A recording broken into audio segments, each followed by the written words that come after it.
मेरे प्रिय, प्रभु यीशु मसीह का स्वभाव, प्रभु यीशु मसीह का जीवन, प्रभु यीशु मसीह ने पाप के साथ में समझौता नहीं किया। सबसे महत्वपूर्ण बात है समझौता नहीं करना।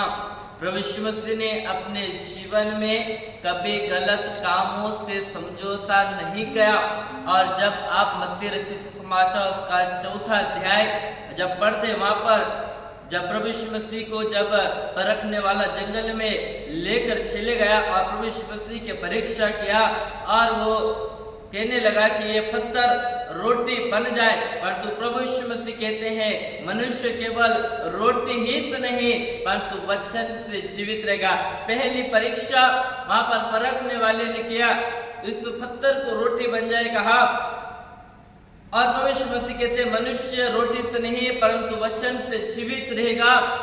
और प्रभु यीशु मसीह ने कभी समझौता, वहां पर उस बात में प्रभु यीशु मसीह ने समझौता नहीं किया। और यीशु मसीह वो कहता है यदि तू परमेश्वर का पुत्र है, और प्रभु यीशु मसीह चाहता तो उस पत्थर को रोटी भी बना सकता था, पर यीशु ने समझौता नहीं करा।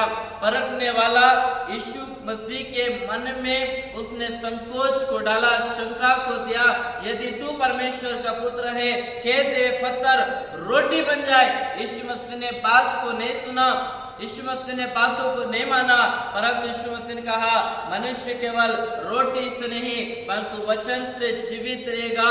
और जिस प्रकार से अगली बात वो परखने वाला कहता है यदि तू परमेश्वर का पुत्र है तो अपने आप को नीचे गिरा दे, और परंतु प्रभु यीशु मसीह उस परखने वाले को उत्तर देते हैं तू प्रभु अपने परमेश्वर की परीक्षा न कर। कितनी बड़ी बात वो कहता है, यदि तू परमेश्वर का पुत्र है तो अपने आप को तो ऊपर से नीचे गिरा दे और स्वर्गदूत तुझे अपने आप हाथों हाथ उठा लेंगे। परंतु यीशु मसीह ने उसकी बात को नहीं माना। प्रभु यीशु मसीह ने कभी समझौता नहीं करा। आपके जीवन में भी ये होना चाहिए, आप कभी गलत काम में पाप के साथ कभी आप समझौता मत करना। यीशु मसीह ने कभी समझौता नहीं करा। और परखने वाला तीसरी बात से यीशु मसीह की परीक्षा करता है और सारे जगत और सारे वैभव को वो दिखाया और वो कहता है तू मुझको झुककर प्रणाम कर। परंतु प्रभु यीशु मसीह कहते हैं तू प्रभु अपने परमेश्वर को प्रणाम कर और केवल उसी की उपासना करना। आज हम किसकी उपासना कर रहे? आज हम किसकी आराधना करें?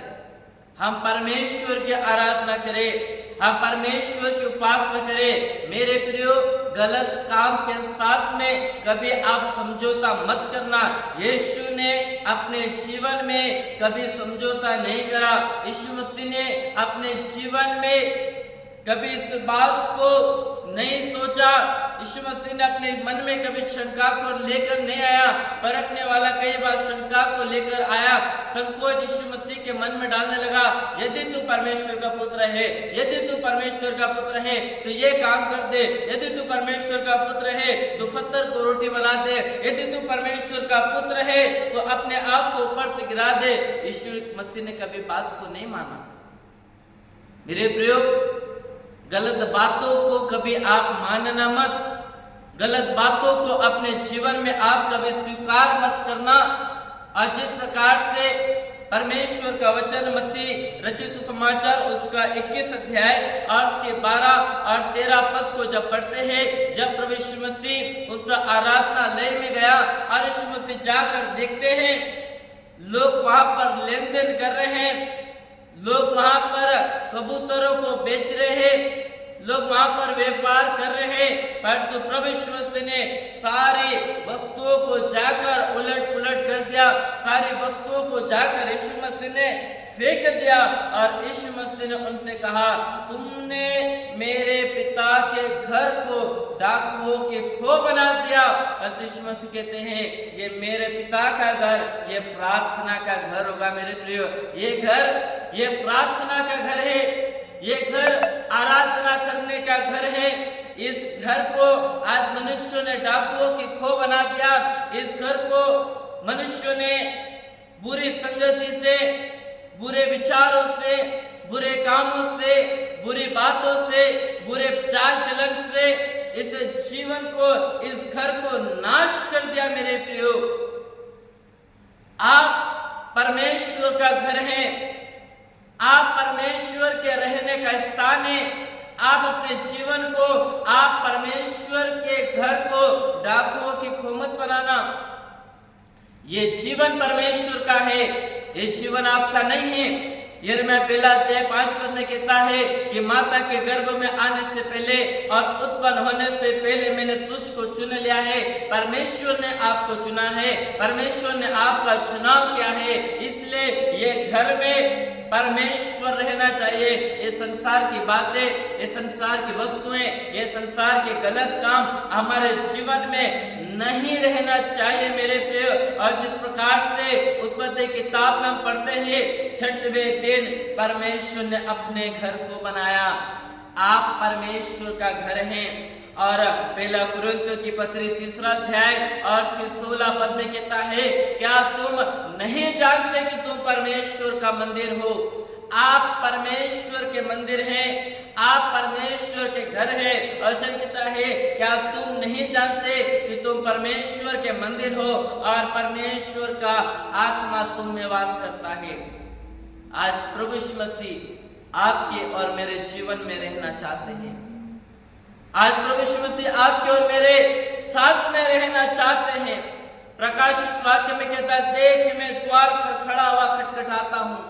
आज प्रभु यीशु मसीह आपके जीवन में आना चाहते हैं।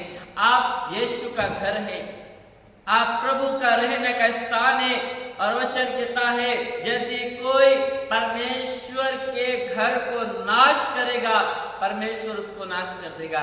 यदि आप इस घर को नाश कर रहे हैं, यदि आप शराब पीकर इस घर को नाश कर रहे हैं, यदि आप सिगरेट फूंककर यदि इस घर को आप नाश कर रहे हैं, यदि आप बुरे चाल चलन को व्यभिचार करके, पाप करके, गलत संगति करके, बुरे मार्गों में चलकर यदि आप इस घर को नाश कर रहे हैं, परमेश्वर आपको नाश कर देगा।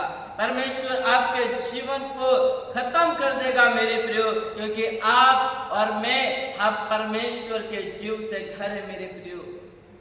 हम अपने जीवन में पाप के साथ कभी समझौता न करें, क्योंकि मेरे यीशु ने गलत कामों के साथ में कभी समझौता नहीं करा।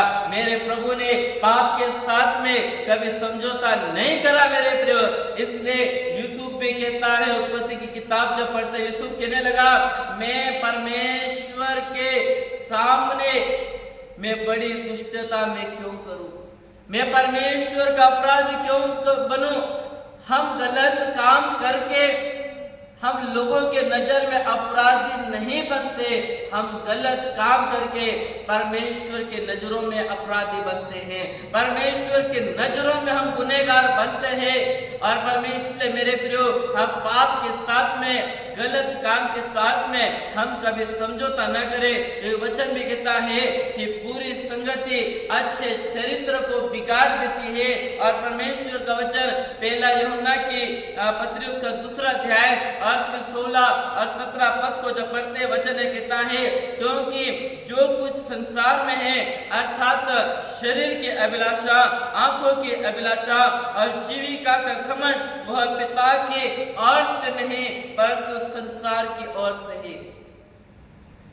संसार की वस्तुएं हमारे जीवन में घमंड ला सकती है।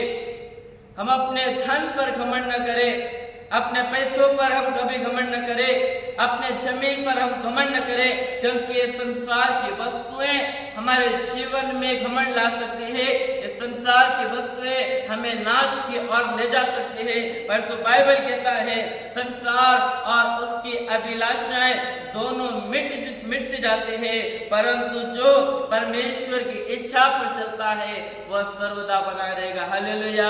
मेरे प्रिय भाई और बहनों, यदि आप परमेश्वर की इच्छा पर चल रहे हैं, यदि आप परमेश्वर के वचन के अनुसार चल रहे हैं, यदि आप परमेश्वर के जीवन के अनुसार, परमेश्वर के मन के अनुसार यदि आप अपने जीवन को व्यतीत कर रहे हैं, आप सदा सर्वदा तक आप बने रहेंगे।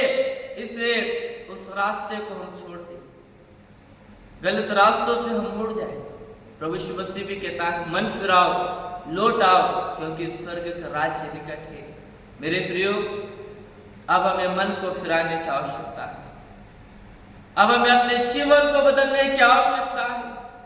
बाइबल कहती है, जब तुम परमेश्वर की आवाज को सुनो, अपने मन को, अपने हृदय को तुम कठोर मत करो। मेरे प्रियो, हम अपने मन को, अपने जीवन को बदलने की आवश्यकता है। जो वचन कहता है, जो परमेश्वर के वचन पर चलता है वह सर्वदा बना रहेगा। यदि आप परमेश्वर के वचन पर चल रहे हैं, यदि आप परमेश्वर की इच्छा के अनुसार चल रहे हैं, यदि आपने पाप के साथ में, गलत कामों के साथ में यदि आपने समझौता नहीं किया है, आप सदैव बने रहेंगे। इसलिए मेरे प्रभु यीशु मसीह का जो स्वभाव था, मेरे प्रभु ने पाप के साथ में समझौता नहीं करा, गलत काम के साथ में कभी समझौता नहीं करा। आप भी अपने जीवन में कभी भी गलत काम के साथ में आप समझौता मत करना, क्योंकि उसका परिणाम खतरनाक है। मेरे प्रियो, ये जीवन परमेश्वर का है और ये जीवन, इस संसार के गलत कामों में हम समझौता न करें। ऐसा न हो कि हम नाश हो जाए, हम मर जाए, हम मिट जाए। पर नहीं मेरे प्रियो, हमें पाप के साथ समझौता नहीं, हमें अपने परमेश्वर के साथ समझौता करना है। हमें अपने परमेश्वर के साथ में मेल मिलाप करना है, जो हमें जीवन दे सकता है, जो हमें अनंत जीवन दे सकता है, जो आपको स्वर्ग के राज्य का वारिस बना सकता है। उस परमेश्वर, उस यीशु के साथ में आप समझौता और आप मेल मिलाप करना मेरे प्रिय। इसलिए परमेश्वर का वचन फिलिपियों 2:5 में कहता है कि जैसा यीशु का स्वभाव था वैसा तुम्हारा स्वभाव हो। मेरा यीशु का जो स्वभाव था, उसने कभी पाप के साथ में समझौता नहीं करा, और आपका स्वभाव, आपका जीवन भी कभी पाप के साथ में, गलत कामों में, वे विचारों में, इस दुनिया की गलत संगति में आप भी कभी समझौता मत करना मेरे प्रियो। परमेश्वर इस वचन के द्वारा आप सभी को आशीष दे।